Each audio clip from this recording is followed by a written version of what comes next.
Yes, sir. Can't outrun Father Time. Yep.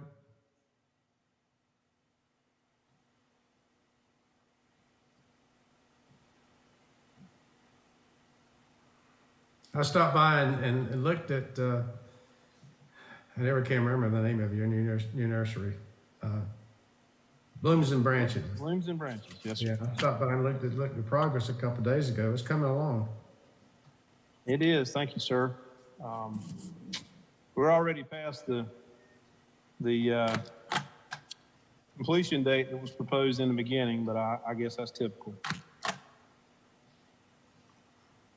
Will, is that going up on Oleander?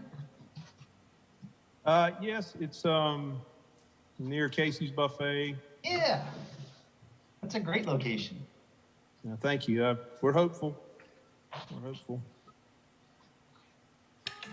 Hey, Tom.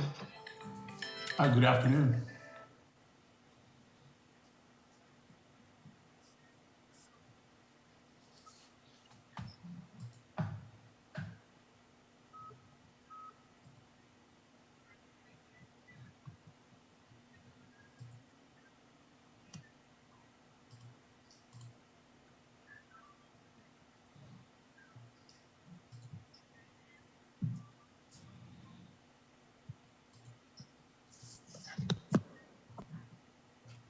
I'm going to mute Jim, but I'll be listening.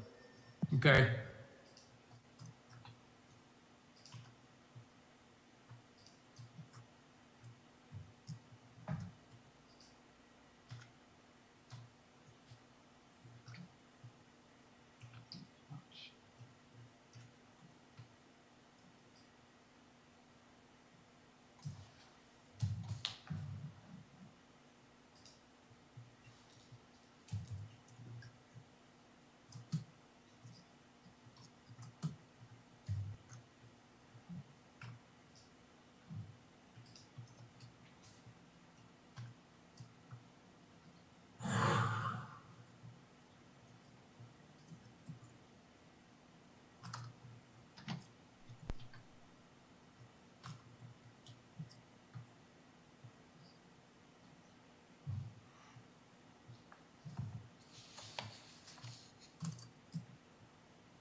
Hello, Alana. Hello, Alana. And hello, Josh. Hey, Joshua, before we get started, I have a longleaf pine question for you. You there? Yeah, I'm here. Sorry. Have you seen any fairly large old longleaf pines that are dying due to a bark beetle infestation? Yeah, I see a lot of Fusarium sublinguatalans as well. I don't know if I'm saying that right, but it's a pine pitch canker, and you mostly find it in like the juvenile stages of longleaf pine, but for some reason it's in a lot of the mature longleaf pines around Wilmington. And so I see kind of like the trees start to show signs of this fungi, and the way you can tell is that it's a pine pitch canker, so it pushes sap out. The fascicle holds the needles to the twig, Right. so they turn kind of gray looking.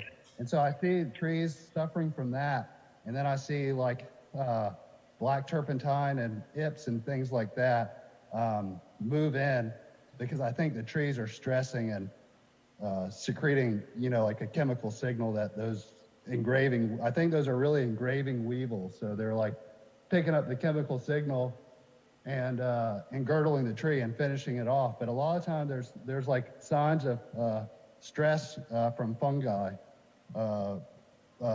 before the trees get any kind of beetles or insects. Do you see it in any particular regions of the city or the county? There's lots of them I'm seeing a lot of them at UNCW campus. I've treated a few of them and I've had mixed results. And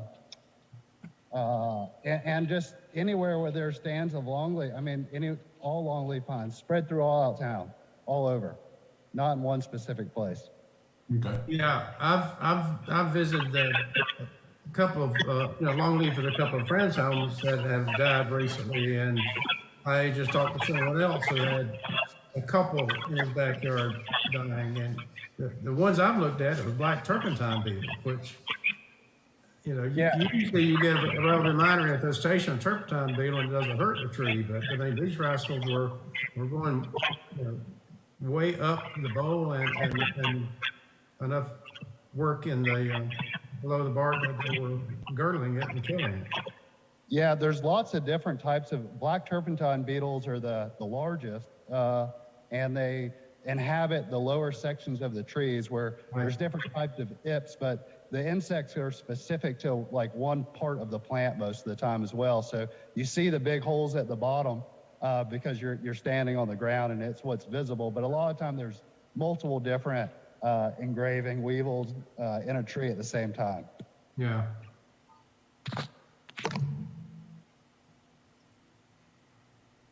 Yeah, when I first moved to Wilmington, I pruned a pine tree, and it had that pine pitch canker in it, and I hadn't seen it before, so I sent samples off to Chuck Hodges, who's the NC State Extension Agency plant pathologist, and so he had identified that fungus in that sample. That's the only reason I know what it is.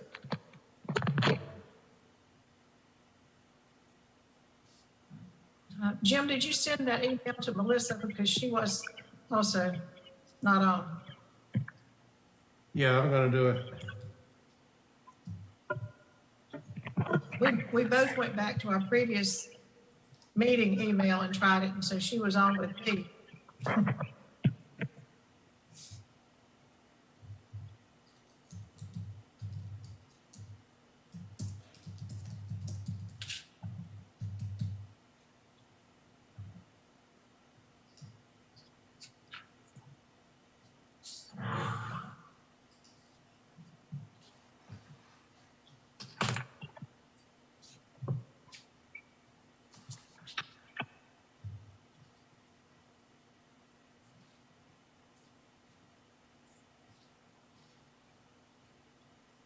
Do we call the meeting to order, or are we waiting for someone else? I'm waiting for Melissa. I had to send her the correct link. While we're waiting for her, let me go ahead and call the meeting to order. We'll have a quorum by the time Melissa logs in with us. What I'd like to do first, and Kathy, if you will open your video, I'd like to introduce a new member of the tree commission, Kathy Luna, who— Joshua, excuse me, Joshua, you get some feedback. Oh, sorry. Kathy was appointed some time ago, but she and Craig and I just learned of her appointment this past week. We'll get back to that in a few minutes. So Kathy, welcome. And if you'd like to tell us a little about yourself and your professional experience, we'd like to hear from you. Unmute. Hi. Let me unmute. Okay. Hi, I've lived in Wilmington since '91. I live in Carolina Place. I have a couple of businesses downtown, an advertising agency, an online consignment store, a personal organization, and I have one son at Hoggard, one at Isaac Bear, and have been very active in Wilmington and was with WDI in the Municipal Service District for quite a few years. Welcome. We're glad to have you. Okay, just a brief review of the agenda, and then I'll put that away. We'll review the minutes from November and from January, get an update from Connie, and if Aaron's able to join us, get an update on his activities. And then you see, I want to revisit an issue with, and I said bylaws, but rules of procedure. Discuss a little bit more about our Arbor Day activities and a couple of the things that we mentioned at the last, and I'm not sharing the screen. There we are. So let me get the minutes up.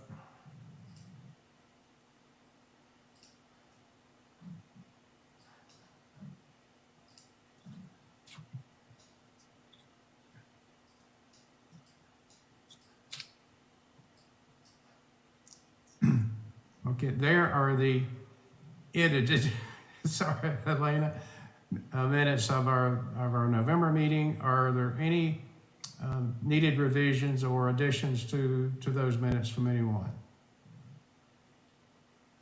If not, those minutes stand approved. And then the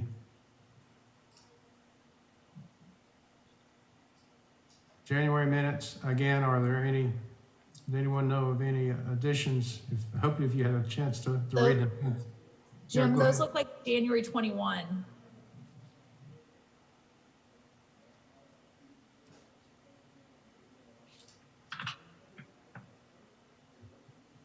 Should be January, it should state January 22 because I wasn't present on the January 21 meeting. It's just a typo. Might be a It's just a typo. Yeah, typo. well, yeah, the meeting was on the 20th. 22. All right, Oh, there, 20, yeah, 20. 2022. Okay. All right, got it, yeah. I'm slow today, yeah. Any other changes you need to make to this draft? Okay, those minutes stand approved. All in favor, say aye. That's not necessary. I think we why mentioned- not? Why not? Just be because curious. Robert's rules don't require it, at least the version that I have. Well, you don't have to pull it out, just curious. Okay, yeah. And Jim, hang on, we actually have somebody that can help us. Melissa, can you help us a little process on that? Do we need to vote when it comes to minutes? You don't. Other boards do vote, just to have it on the record, but that's entirely up to the chair, I think. Okay, thank you. Okay, Connie, an update on all that's going on with the Alliance for Cape Fear Trees. Well, I was in Mexico last week, so I don't know. Yes. Well, let me give a quick update I will. on the Yeah, I tree was gonna giveaway say, that you happened do this that. past You do that. Saturday. Yeah. We had 595 trees that were donated by Worthington Farms Nursery, which is located outside of Greenville. And these trees were, and they were 3 and 5 gallon trees in containers. They were donated because they were basically culls, what the manager of Worthington Farms called park trees or forest trees, trees that they cull out and do not put into their standard wholesale tree sale. So a lot of these needed substantial pruning and cleanup, which I and a number of volunteers did on Friday when they were unloaded. And like every other tree giveaway we've had, they all went. Folks were glad to get them. And we had a number of individuals of an American elm cultivar called Princeton, and a number of these rascals grow very rapidly. There were 3 gallon trees that were 8 and 10 feet tall and bent over into U-shaped curves. And what we did with those was basically just top them at about waist high. The people still took them, so we got them in the hands of people who like trees. So Connie, so go ahead. Significantly, this was held at Warner Temple AME Zion Church on Nixon Street. And from everything that was reported to me, it was very successful, Jim, but it was also of interest that there were a lot more diversity of people coming to get the trees than we ordinarily get. We always get a nice group, but we were glad that with this donation of trees, we were able to hold it there at the church. And Councilman and Reverend Barnett was there, and I understand very excited about having an event, and offers anytime that we want to utilize the church parking lot or the church meeting rooms or things, he's happy to have people come into that part of the city and get to know it. So I think that was a big plus for us in addition to the trees. Hey, Connie, can I ask you a question? Yeah. And I'm kind of setting you up to hit this one out. Was there a particular reason why that location was chosen in the north side of the city?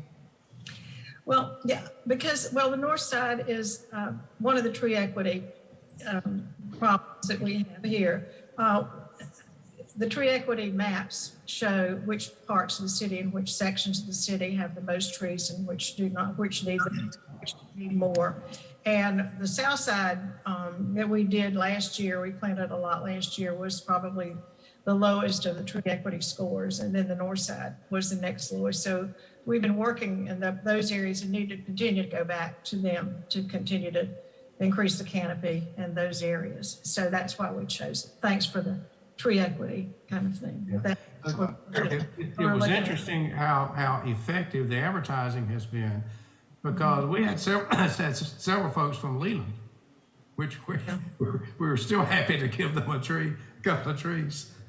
We had a lady there yesterday, I heard from Allison, there was a lady who, I heard it first from Marion and then from Allison, who came down from Beaufort. Is that right? To get the one fringe tree that had already been committed to somebody at the church. So yeah, we do. She had heard that way too. So we get people from Southport arriving at 7 o'clock before these things, coming up to get trees. So yeah, it's not just right here in Wilmington. We get a lot of folks from the vicinity all around who hear about it and come to get trees. Just finishing up with that, we are helping the city out by doing the planting of the Trees Forever. We took over Trees Forever as far as the administrative of it. Trees Forever being the memorial trees or in honor of people or celebrations. And we had 14 of those this year, this season to plant. So we are planting those on Friday, and we just had a couple of people drop out. Jim's helping. We've broken into 4 different groups to hit all 4 parts of the city where trees are to be planted. So we had a couple of dropouts. We're still looking for some help on Friday, Jim. So if you know anybody who's willing to help out for a couple of hours on Friday to get these trees in the ground, we appreciate it.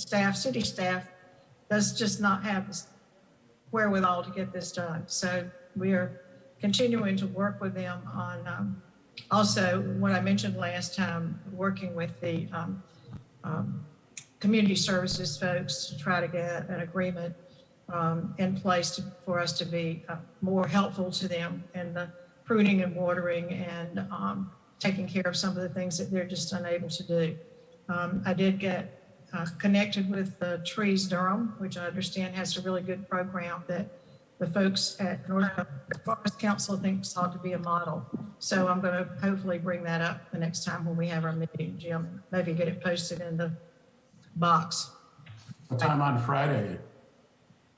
It's not, What time on Friday is the tree planting? Oh, good, Tom. It's at 10 o'clock, back, probably 10 to 12. If you're willing to help, I'd love it. Sure. Okay. What I'm going to do is give your name to one of the people, Tom, and I have your email address. I think I sent, we got that on the list. And if you can do that, that'd be great. We'll let you join. There's 1 of 2 groups that need an extra person. So I'll let you know which one that is. Okay. We'll be thrilled. Thank you so much. Other than that one, we have another tree distribution of 800 trees with Verizon coming up February the 26th at Legion Stadium. And then again, this is repeat what I said last week, but it's getting closer. And then we have the last of the tree distributions here in Wilmington is on the 12th of March. That is 1,500 plus trees. And that is with Sage Shore Insurance. they are very excited. I had a Zoom with them yesterday, and the Arbor Day Foundation folks, they're flying in marketing people from Cincinnati. They are serious. They are coming in to help us with trees in Wilmington, and they're excited about, in fact, we are doing a professional video, which they afforded for us, but to be able to get interviews with their people, with the insurance people, and the residents who are coming to get trees to talk about what happened to their trees and why they need them and what kind of state they're in. So that's going to be that's a lot of trees. So to keep that on the calendar and talk it up. So people will have those. We do have one that we're helping with that we are actually the sponsors for, and that's in Regalwood on April the 2nd. It's going to be Columbus County. It's going to be at the old schoolhouse that's right there in Delco as you drive through on the right. So that's where we're going to be giving out about 1,000 trees there on April the 2nd. Lloyd Singleton with the Arboretum is providing his van for those of us to go up there to help that day. But the volunteers are coming from the Extension Service in Columbus County and all of their connections and so forth. So we're going up to kind of help them know what to do when we get there. So that's another Arbor Day sponsored. And I think that's a Verizon too, but I haven't gotten confirmation on who that is yet. And so then we have, other than that, after all the plantings and the giveaways, we've got 5 tabling events that we need to get coverage for that are between March and April. So we'll be working on those too, with various sustainability kinds of things. But I should say, this is the 150th anniversary of Arbor Day and coming up this year. And so Arbor Day is really celebrating. A lot of our banners and things are going to have 150th anniversary on them. And so we're actually doing a couple. One of the March 12th is in North Carolina Arbor Day week. So that's one of our things. But we're also doing a fundraiser at Wrightsville Beach Brewery on March the 16th, day before St. Patrick's Day. So it's a green day. So put it on your calendar and come to Wrightsville Beach Brewery and hug a tree. We're going to have one of those too. That's all, Jim, unless you have questions. All right. Thank you, Connie. And Hey, Jim, this Yeah, is go Will, ahead. and I think Connie knows this, but the free trees from Worthington Farms, I discovered that they were going to cull those out, basically throw those away. So I'm sorry I was not at the giveaway to take a look at them for health reasons, but if they are of what we would say acceptable quality, that can be an annual or semi-annual thing for us to get those trees for free. And just to add a little background for those that don't know, they are what we call a tree liner supplier, whereas tree farmers like us will buy the 3-gallon or 5-gallon from this source. And these trees are just, not, as Connie knows, and you know, Jim, they're not top grade A quality. So they basically get thrown away.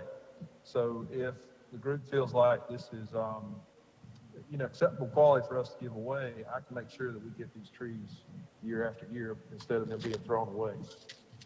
Will, by all means, we had to do a lot of pruning and shaping, but like I said, even some of those just tall, spindly things that just bent over into a U shape, that I just topped them at waist high.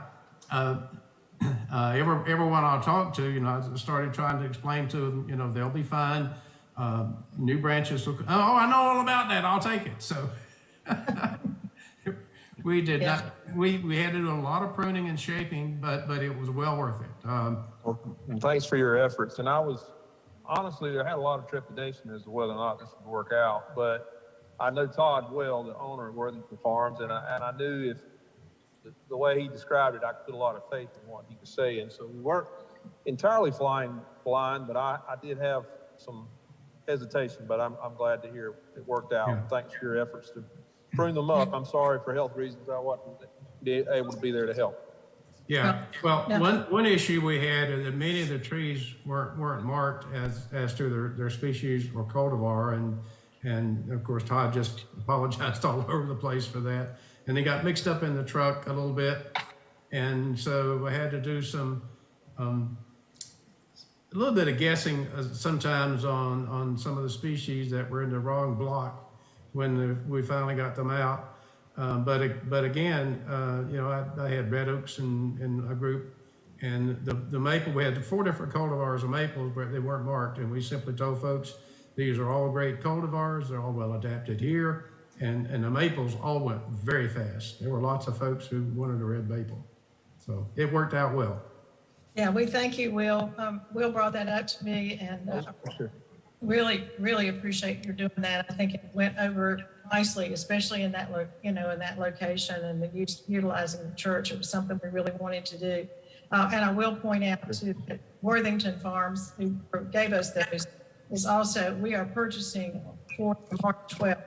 So we have trees coming back from them, those 1,500 trees, plus we're coming back for them for March the 12th. So, and I don't think it really mattered whether we were purchasing those trees or not. It was, they just were happy to help us out with these trees that we were able to give away last weekend. So I also want to point out, a judge has sent a chat to remind me that they have a lot of big oaks for us to hug on the 16th. So Judd, we appreciate it. All right, thank Sure you. thing.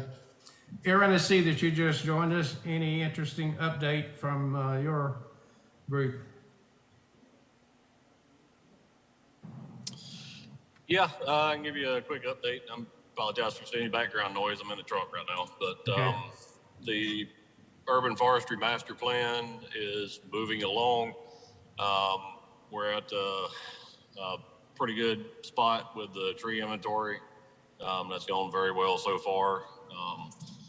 Quite a bit more trees in the project area than we realized, so we may have to switch gears here a little bit. The number of trees was pretty distinctly underestimated by Davey, unfortunately. So we gotta switch gears and see what we can work out there. Actually have another update meeting tomorrow morning. If Jim, if you and Connie have not already been contacted by the Davey team, you will be, in regard to them participating in a meeting with the Tree Commission and the Alliance as stakeholder groups for input from both of those groups. There'll be some other groups that they'll be reaching out to as well, but just so the two of y'all are aware, they will be contacting you at some point. Okay, good. Before too much longer. Trees, we are basically down to 2 people on our tree crews. Have a couple of prospects in the works, but nothing absolutely concrete right now. We've actually been borrowing a couple of people from right-of-way crews that have been helping us out for the last few weeks, just because it's their slow season. But as soon as growing season kicks off and they get ramped back up, we'll lose those too. So hopefully we will have some full-time tree people, new people on staff by the time that kicks off, so we don't get too far behind. Contract with Davey Tree for 24 tree removals and removing grinding associated stumps. Hopefully we'll kick off next month. I believe it was approved. That contract should have been approved by council last night. So we just have to get all the contract paperwork and everything routed so we can get them started. First phase of tree planting came back, got the bids back for that. So we've got to run through paperwork to get the contractor started on that. There'll probably be a very small phase 2 come shortly after. I'm trying to put that together just to get a few more in the ground this season. The second phase will not be very extensive. So we will, just due to a lot of factors, we will be very behind on our usual tree planting numbers. So if you hear word get around, there's probably going to be, actually there will be quite a few people that are expecting to get trees this fall. It's just not going to happen. They're just not, we're not able to get to it this planting season.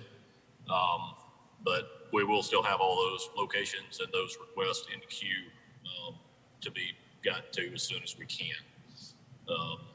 So we'll see what that looks like going forward into next season. Right that's probably about it right now for anything major, day to day. Hey, Aaron, what did the tree inventory look like? How many trees were inventoried?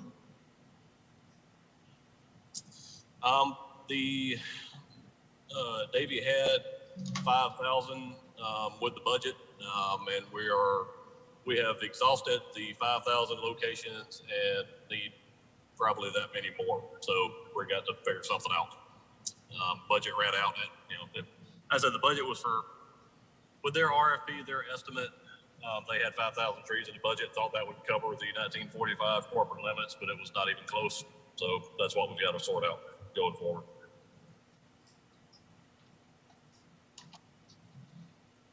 Okay, thanks, Aaron. Any other questions for Aaron? Sounds like he and his small group are extremely busy.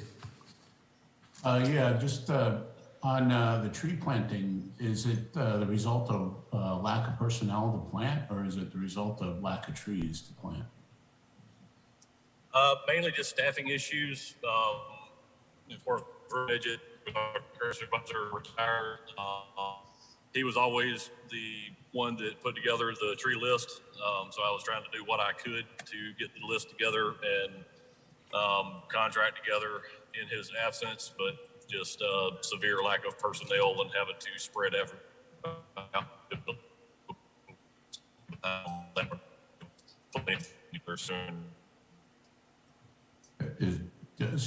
Can anybody volunteer, or does it have to be a city employee to support that? Yeah, right now it's not really anything we can do with volunteers, unfortunately. Okay. Just a thought. Yeah, no, I appreciate the thought, but yeah, like I said, unfortunately right now it's not anything we can do with volunteers. So. All right, thanks, Aaron. Yep. I want to briefly revisit the rules of procedure. See if I can get it up so everyone can see it. There's been an issue with the way folks have been appointed to the tree commission that's been somewhat vexing to me. And I realized in reading back through the rules of procedure that the city clerk is basically following what's spelled out in our rules of procedure. A couple of examples. Well, when I was appointed, well, let me go back here for just a moment on appointments.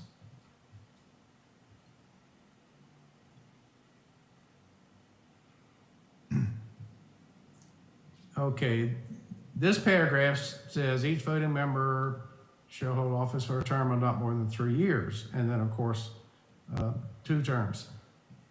But what has happened in the way the city clerk has been appointing folks, no one, and that included me, has had a first term that was a full 3 years. And a couple of recent examples, Melissa was appointed, the appointment letter was dated March 18th, 2021, to fill a vacancy for a term to expire on June 18th, 2022.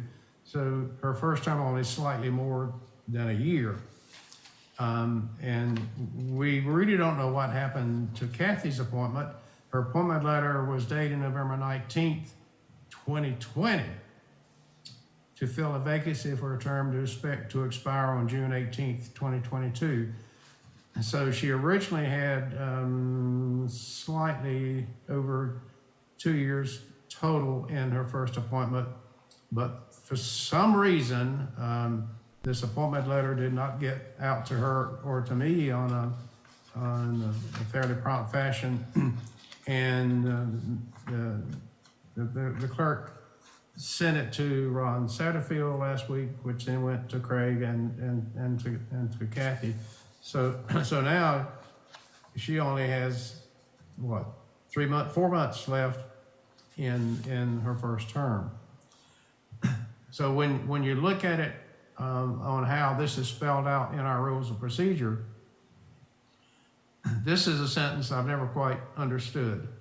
And with your experience with this, Connie, maybe you can help us, and Melissa, please jump in. Each member shall hold office until his or her successor is appointed. So that can mean that someone could serve indefinitely based on the vacancies that we've had, because we've had some vacancies that have been open for as much as 8 or 9 months. Is that your take on that sentence, Melissa? Yes, that is correct. And I will tell you all that this has been a problem, not just with your commission, but in the last maybe 6 months, we've had issues with Planning Commission, the Historic Preservation Commission, and the Loan Review Board in making sure that staff liaisons as well as the boards themselves know when someone's coming on or off of the board. So what we're doing, and James, if I can, that sentence and much of what you have in the appointments section of your rules of procedure is based on a policy. That is a city policy. That's the way it's worded in that policy. So it's beyond our purview to change it within our rules of procedure. So what we're trying to do internally as staff is keep track of, like, for example, with my boards, and this would be one of them now, I am going to keep track of when an appointment comes up to the Appointments Commission, because those go to City Council for approval. So for example, I think there was an Appointments Commission meeting and report presented last night to City Council. That way we can at the very least informally discuss with our new members as well as the current members that someone is going to be transitioning on or off of the board. So it's not just you all that this is affecting. I don't know if it's because of COVID and so many remote meetings. I'm not really sure what has happened in the last 6 months or so to cause this problem. Well, how does the appointment process actually work? Okay. So if anyone is interested in joining a board or commission, there's an application that they fill out with the city clerk. Right. And you all as board members, you may know someone who would be good for this board. You can actually recommend that person to Craig or myself, and we can try to help them fill out that application, or at least find it on the website. And then the appointments committee meets at least once a month to consider all applications and vote on them accordingly. After the appointments committee meets, it goes to full council for a vote. Well, that recruiting process that you just mentioned is what we've been doing. Yes, Tom Bolin is a good example. But once that application, and I know Ms. Spicer Sidbury reiterated, that we should use the online version, and that's what we've, told everyone to use. But then sometimes it goes for months after that application is submitted before the individual is finally appointed. So why is that? And I mean, as much as 5 or 6 months. So why do we have that lag time? That I cannot explain. The appointments committee, they're made up of 3 members of city council. They decide which applications they're going to review and when. I'm not sure how that works between them, amongst themselves. I do know, like I said, with the lag time with Miss Luna, for example, and her appointment becoming known to us, that is something that we as staff are very concerned about. We're embarrassed that it happened that way, and we're doing everything we can to address it internally, and also work with the clerk's office and make sure that we're following her procedures as well, because she has a set number of procedures that she follows. Okay, so in the future, can we deputize Craig to follow up on applications that have gone for a couple of months so we haven't heard anything? Yes, absolutely. We can inquire as staff. We can definitely inquire with the clerk on when these appointments are going to be going before the appointments committee. And if I'm not mistaken, those are open meetings as well with the appointments committee. So we may be able to tune in now that we're doing all of these via Zoom if possible, and I'll definitely report back and let you all know that information. Would you, just by email, give me the names of the folks who are on the appointments committee? Who is the chair of that committee now? The new chair is Council Member Charlie Rivenbark. Okay.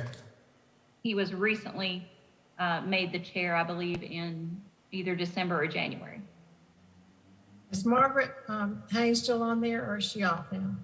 She has transitioned off. She was the chair up until Councilmember Rivenbark. Right. Okay.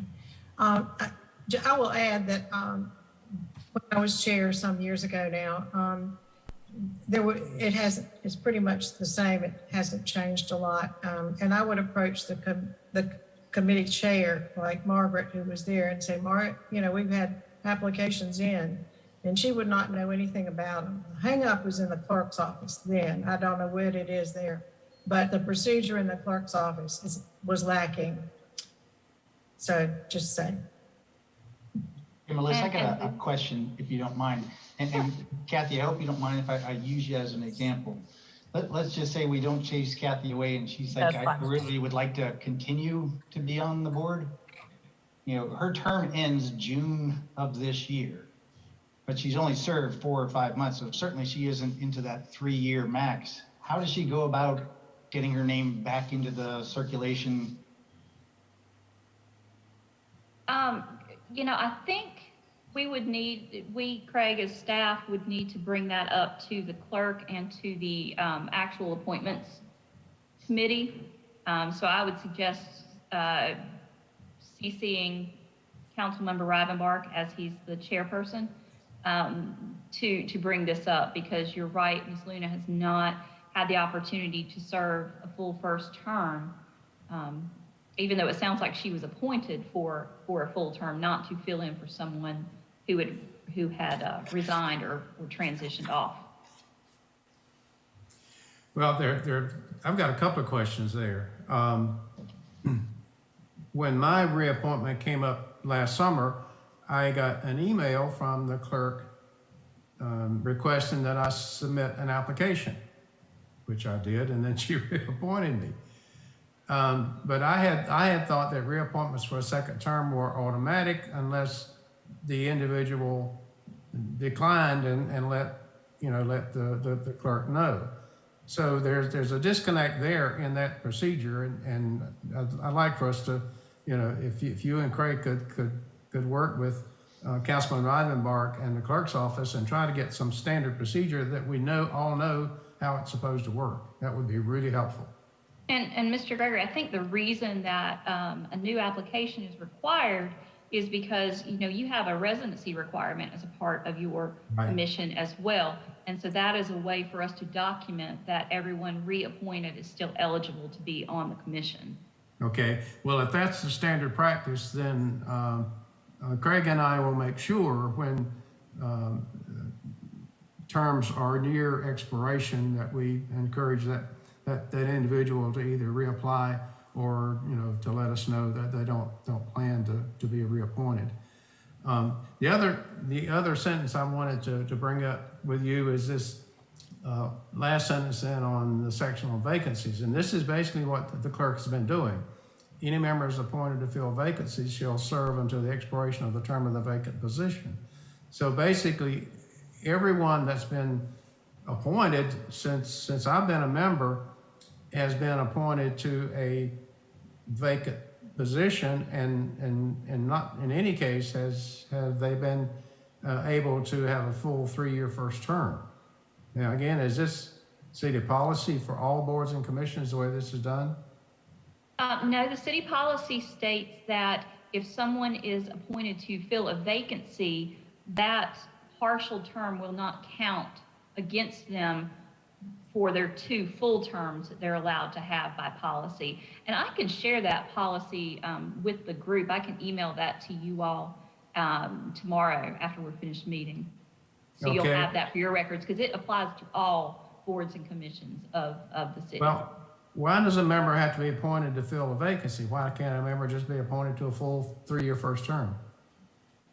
I mean, there is a vacancy, but why does the appointment why is the appointment made to that unexpired portion of that vacancy? And that's probably because they try to stagger the appointments so that you don't have a completely new commission coming on at any given time. So I would, and I've not looked into the specifics with your commission, but I would imagine that is why, because you'll have a vacant position that is staggered deliberately so that you don't have new members filling the board.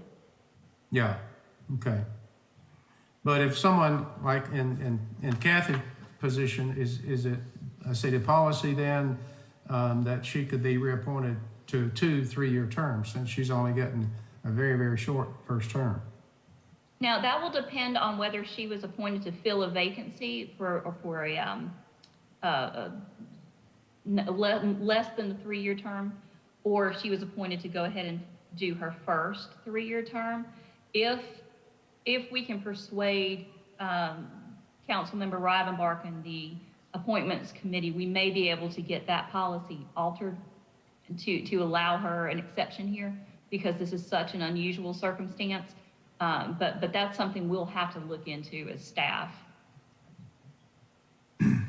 Yeah, obviously the clerk's office is tracking these positions, and you know, we've had several vacancies that were the result of folks resigning, which then, you know, left a portion of that term open. We had 3 people last year who reached the end of their second term, and we all assumed that they were no longer a member. But if you go back to this sentence, does that mean that they could have continued to be a member until? I did for You an did? extra year. Yes. Extra year. Okay. And that's part of the city policy as well. They don't, you know, oftentimes we don't have qualified folks who are applying to be a part of these volunteer boards. So Okay. rather than leaving our boards short with members, the current members are allowed to continue past their expiration date until they are replaced. Okay, all right. So that helps me to understand this procedure a lot better. But it seems to me, and maybe just Craig and I visiting with the city clerk, to get our hands around each of these appointments and the terms, and just to understand how she's tracking it.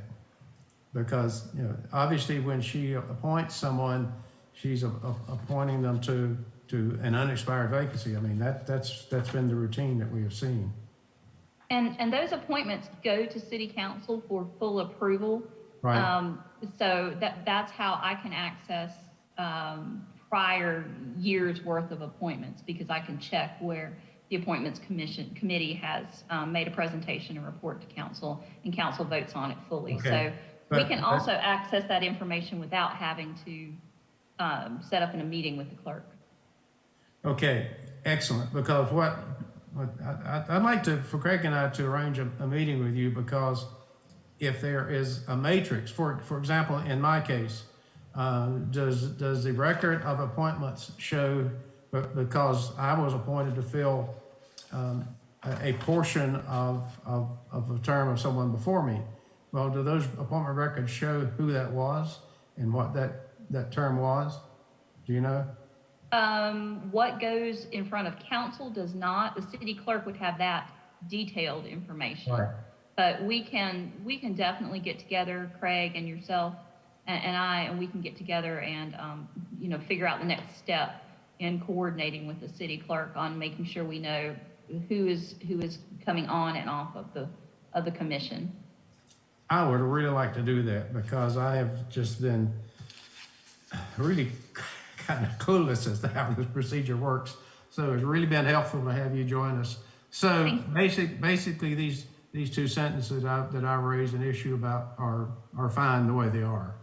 We just need to understand better how the process is handled from the city council and the clerk's office. Yes, sir. And I think we also have found that we as staff need to there needs to be a set of checks and balances in place to make sure that no one's falling through the cracks and that we all know what's going on and we're all on the same page. Excellent. And we're working on that. Okay. All right. So I have a question. If someone unsolicited applies for a board, does that board get notified that someone has applied?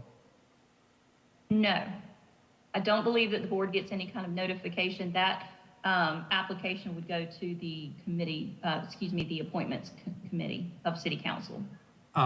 Good point, Tom, because when an application goes in, I would like to get a copy of it. I would like to know who's in the pipeline. Okay. Well, those would be public record. We could broach that subject with the clerk and find the most efficient way to get that information, if it is possible, because it would be public record. It would be something we should be able to get. Okay. So yeah, but like I said, the way when we've had openings, we have actively worked to recruit good folks like Tom to join us. And what I have done unofficially in each of those cases is ask those folks, when you submit that application, send me a copy so I'll know when you submitted it. So we're trying to track that as best we can. Yeah. Thank you so much, Melissa, for thank you, Melissa. I'm just trying to, from a board perspective, understand if there is someone who gets appointed and then goes through the whole process, but we're not aware of it, and then all of a sudden we find, oh, this person is just joined the board, that's great. We have another person, but we, sort of got surprised along the way. Sure, and you don't know their credentials or anything like that. I completely understand. Yeah. And I appreciate y'all including me on the board on this meeting tonight. And if you want me to appear at other meetings, just let me know. If you've got questions, or if we got questions that you can answer, you will be cordially invited. Absolutely, and then Craig always knows how to get up with me. So. All right, thanks a lot for joining us. Yes, and thank you for. As long as we got Melissa, did you have any insight on progress of our rules of procedure? Well, I'm talking with the city manager's office right now. Usually, in some cases, the rules of procedure have gone through the governance committee first before going to city council. I'm not sure they have to follow that path because we're not a quasi-judicial board like Board of Adjustment, so that we may be able to be a little more relaxed in how we handle these rules of procedure. So I'm still working with the city manager's office on that, but I'm expecting we should have them fully approved in March. Okay, hey, thank you. Mm-hmm. Oh, one procedure question. Do you need an official version that's got the chair and the secretary's signatures? I presume? Yes. You do. Yes, we will need that, yes. Okay, well, I'll get that done. Thank you. Yeah. Okay, I just want to circle back to Arbor Day activities. We've got a lot going on that are related to Arbor Day. And Connie's already mentioned several things that ACFT is doing. I would like to figure out some way to get those activities publicized. Greg, do you think if I wrote something, or if someone else here wrote something for a press release, that we could get the city's public relations department to do that, or how should we go about that? Jim, I'm going to say, without having gone through that process, I believe so, but I'll be glad to figure that out. But I think they would love to share. And I saw at least a press release that came through the city in regards to that planting, last weekend. And I was like, I wonder how they got that. But we do that. It goes through the city. It goes through community services. It's from that office, and it goes into the, they communicate. We tell them what's going on, and because we're working with the city anyhow, so that they send all that stuff through the city. And then our own publicity person who gets it out to the media as well. And I forgot to say, one of the things we are doing, Jim, in regard to that, is we are working with Cape Fear Garden Club and Trask Middle School. Yeah. To do a tree planting on the 18th, I believe. 15th of March. It's that week anyhow, that Friday. Yeah, I think Sherry was was working with that. That's no, well, you know, Cheryl Hunter, who is the chair of the Arbor Day from Cape Fear Garden Club, and I put that together. Okay. Okay. Could you send me just a brief email, just with a very brief description Sure. of that activity? Sure. Greg, I want to put you in touch with Margie Herring. She's a public relations specialist, operates a public relations firm, and she does all the contacts with media for ACFT. And maybe you can get a little bit of training from her on her media contacts, so that you could do what she has done in the past.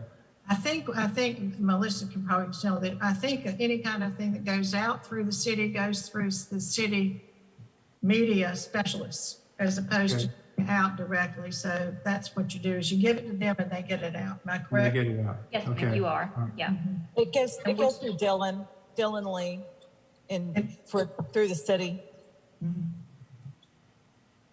Okay, well, Craig and I will work on that. The New Hanover County Big Tree Contest, the idea of a big tree contest that we talked about last time. What I need is a couple of folks to serve on a committee to plan how to do that, and let's get it started. Do I have any volunteers? Because I have difficulty delegating, and I'm trying very, very hard to delegate and not do all this stuff myself. Jim, what's your timeline and what are your thoughts on like what you're thinking for this kind of thing? Generally, I guess. Yeah, I mean, what's the scope of work, so to speak, so that we can understand, how much time is going to be involved, and also, and what type of resources are required. Yeah, well, You should probably put it in writing, Jim. yeah. Some smart people on here tonight. Well, I had this bright idea, but when you start talking about the practicality of how you're going to actually do it, let me think about like and put something together to send out to y'all that sort of puts some flesh behind this bright idea. Jim, this is Aaron. Yeah. I was not, unfortunately, I was not able to make the last meeting, but regarding that, I have a question. This is intended to be a program of the Tree Commission? Yeah. Okay, and you're doing it countywide? Yep. That's very much outside the scope of the Tree Commission. Okay. This probably needs to be a conversation, a program of a separate entity, not the Tree Commission. Because it's countywide versus within the city. It's countywide. If you did it just inside the city limits, similar to the some of the tree awards and the heritage trees and stuff like that, you could probably do it that way. But if you want to do it countywide, that's definitely going to be outside of your scope. Okay. It seems like to me we ought to stick with, I'm sorry, not even all, but it seems like to me we haven't done heritage trees in forever, and you're talking about doing something else. So yes, this tree is what we're supposed to be doing with the city. Yeah, and that's the next thing on my list, and maybe this idea of the big tree contest, which you table for a moment, and get the heritage tree program up and running the way it should be. Yeah, and I'm not saying that it's a bad idea, Jim. I'm just saying I think it's outside the bounds of the Tree Commission. Yeah, no, yeah, you're right about that. But the heritage tree program is it's sort of languished during the last couple of years, and I'm not gonna make any excuses about COVID, but we need to get it up and running again. Elena has agreed to sort of oversee this, but I would like to actually make this a formal committee with Elena as the chair and at least one other person to work with her. Do I have a volunteer? This is going to take some effort to get it reorganized and up and running again. Jim, can you flesh out a little bit more what you're looking for and expecting? Well, it's I'm not quite sure at this point. So what was the heritage tree program in the past. First of all, getting it publicized that we are, you know, accepting applications for this year. And that's something that, you know, would need to go out through the city's public relations department. I think it's already on the website. Excuse me, Craig. I think it's already on the website to define what it is and how we apply when it's open. But if not, it should be in some of the materials that are online that have been saved historically, because certainly I probably even have it. Yeah, well, there's a brief description of it on our website. But I think, you know, some kind of publicity just to let people know that the program exists and that we're accepting applications for some specific time period this year. And then how do we go about, you know, the recent heritage trees that we have approved? How do we go about getting those into the database? So Craig, would you check with the GIS folks and find out exactly, if you can, how that database is managed and who we need to talk to about updating it? One of our interns did that. Yep. Did the database. So that's how it got on the city website. So. And it may be that we might need to find another student with some GIS skills to help us get it updated. Hey, Connie, I when think was it's it been, last updated? I think it was updated since it went on originally, but I'm not quite sure. Yeah. Yeah. Yeah. Anthony had some students who did quite a bit of work with it several years ago. Yeah, Jim, I don't think that any heritage trees have been added to the list since that was updated, as far as I'm aware. Yeah. I don't think so either. When was it updated? First time? It was put, Probably 4 years ago. Okay. it was put on there about 4 years ago, but I think it's been updated since then to some degree. Yeah. So Craig, if you could find out, Anthony Snyder gave me a spreadsheet and also a Word table that had all the trees up until I can't remember what year now. But is there someone in the city GIS department who is maintaining that database? Or if not, what do we do to get the database updated and get it to them and get the GIS map updated? Is it just a matter of input? It's been updated. It just needs to know who's dealing with it now. Yeah, who's dealing with it now? Who's managing it? And of course, we've got the trees that we recently approved from this past year that we need to add to it. Kathy, you asked a question. I mean, just to give you a loop on it, what we do is we've got data by longitude, latitude outside of the city's GIS system. We just need to get it into the city, but we want to figure out who that is. And apparently we need to update 4 years worth of potential heritage stuff. Well, I'm not sure. Not anything has been done in the last 4 years, not to worry about it. Yeah. So what are we updating then if we don't have anything to update? You're not. Jim is being hopeful, but I don't think there's anything to update, so. Yeah. Yeah, I know basically Connie is saying that no one in the city has a day. Well, the map is still available on the city's GIS system. So somebody in the GIS section at least knows about it, hopefully.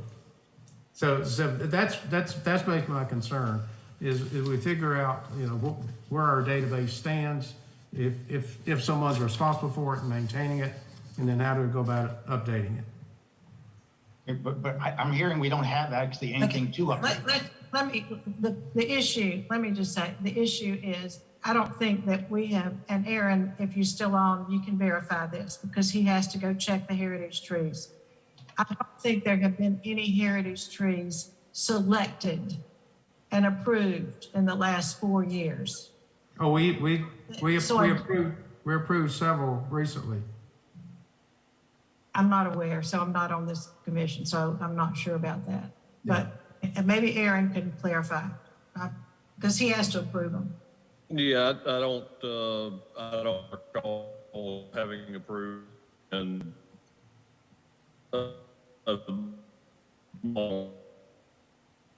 through county. I know there's been some discussion on that, all having reviewed and approved any. I could be wrong about that, but at any rate, I think right now just need to identify who with city at GIS would be in charge of updating that if need be. That be the starting point. And then if we do have trees that need to be added, we can pass that information along and have them added.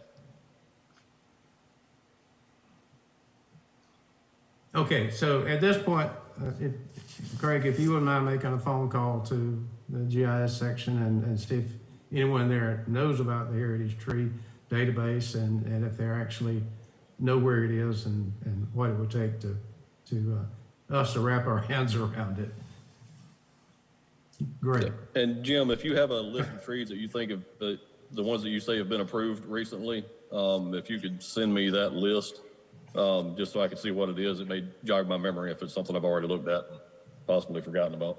Okay, all right, yeah, you and I need to touch base on that. Okay. All right, any other new business that we need to discuss at this point? So back to the heritage trees. Yeah. You were saying that we want to reintroduce this program. And so therefore, we probably need to market it and get more information out to do that. So I guess my question is that Alana, are you going to be leading that, or is that, or I don't know what, I mean, Jim, you said that Alana was going to be working with it. So I don't know what exactly she's planning to do and what support she needs. So I know Kathy was also wanted to chime in too. So I'll be quiet and let everybody else talk.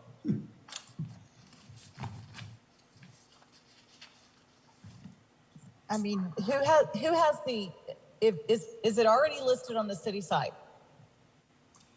Yes, it is listed on the city site, but I would like to get some publicity out to, because very, very few people know about that city site. It's well hidden.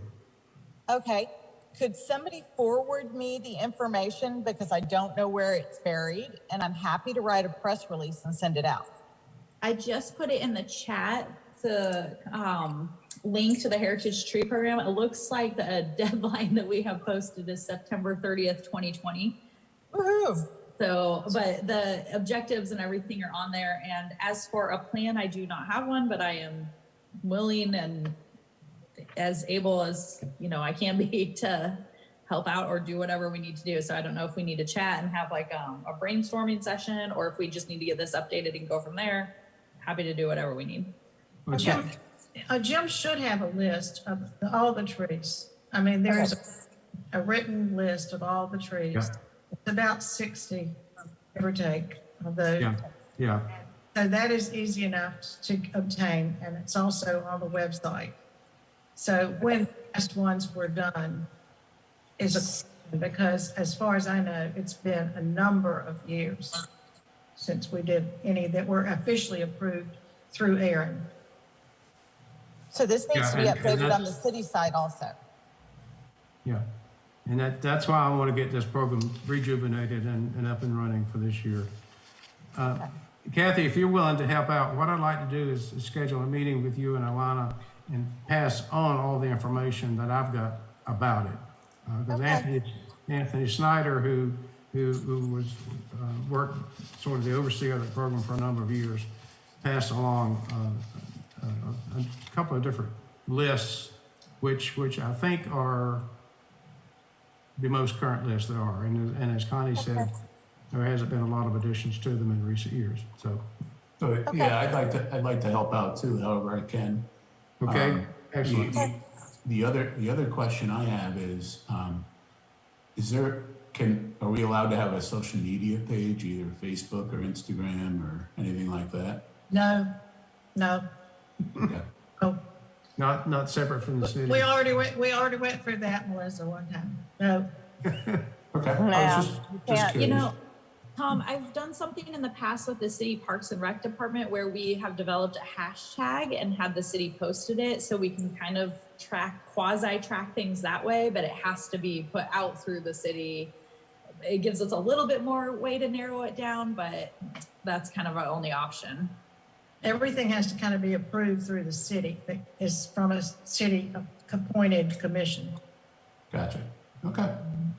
No, I'm just trying to understand the rules and regulations. Right. No, but we can work with Dylan Lee, and he's really easy to work with, and he'll post stuff for us, and he'll put it out on the channel, and I mean he'll help us as much as he can get the information out. I mean, what, you know, one way to market this is to highlight the one heritage tree, you know, every month or every 2 weeks or something like that. That way, people can understand, oh, you know, I drive by that tree every day, or, you know, it's around the corner from me where I walk or whatever else. So, you know, that might be a way to highlight and really market the heritage program to get people aware that, you know, people are recognizing these great trees that have been marked as heritage. So. Yeah, we could certainly do that with the trees that are on public land or, Yep. or adjacent to the street on private land. Yeah. There are a number of folks that I've talked to who were happy to have a heritage tree in their yard, but they didn't want people tramping in their yard to look at it. So. No, understood. You know, we have to respect people's privacy and that sort of thing. But if we can just highlight the ones that are within the public right of way and that sort of thing, I think it'll continue to really focus on, you know, moving the heritage program forward. Excellent.